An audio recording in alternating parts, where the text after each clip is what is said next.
Hi tears.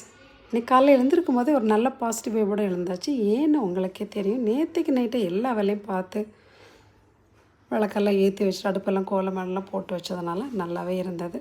So மனம் எழுந்து குளிச்சுட்டு பூஜை ரூமில் ஒரு விளக்கேற்றியாச்சு. கிச்சனில் அப்படியே விளக்கேற்றி வச்சுட்டு பாலை காய்ச்ச ஆரம்பித்தாச்சு. கந்த சஷ்டி கவசத்தை சைடில் ஆன் பண்ணி தான் வச்சுருந்தேன். இதில் வாய்ஸ் ஓவர் கொடுக்கும்போது அதை இது பண்ணியாச்சு. ஸோ எல்லாம் பண்ணி முடிச்சுட்டு இன்றைக்கி லஞ்ச் ரெடி பண்ணிடலாம். வெளியில் போக வேண்டிய வேலை இருந்தது. ஸோ மார்னிங்கே ரெடி பண்ணலான்ட்டு அவரைக்காய் பொரியலும் பாலக் பன்னீரும் பண்ணலான்னு சொல்லி எடுத்தாச்சு பாருங்கள். எல்லாமே ப்ரிப்பேர் பண்ணியாச்சு. காலைல தம்பிக்கு எப்போவுமே ஜூஸ் தான் குடிக்கிறது. ஸோ இன்றைக்கி நம்மளும் சேர்ந்து எல்லாமே ஜூஸ் குடிச்சிக்கலாம். டைரெக்டாக லஞ்ச் ஒரு 12 எடுத்துக்கலாம் மாதிரி பிளான் பண்ணியாச்சு. அப்படியே தம்பிக்கு சமைக்கும்போது ஒரு கீரை சூப்பை எடுத்து வச்சிட்டேன். சரி சூப் கொடுக்கலாம் குழந்தைக்கு அப்படின்னு. பாயில்டு எக்கும் வச்சாச்சு. இன்றைக்கி சாட்டர்டே தான், பட் குழந்தனால எக்கு கொடுத்துக்கலாம் பண்ணி என் பொண்ணுக்கு சேர்த்தும் பண்ணியாச்சு. எக்கு போட்டு வேக வச்சாச்சு.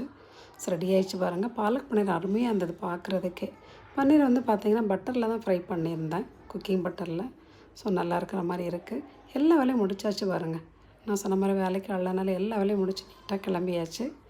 நம்ம லஞ்ச் பண்ணிக்கு எப்படி இருக்குன்னு நீங்கள் கொஞ்சம் கமெண்ட்டில் சொல்லுங்களேன்.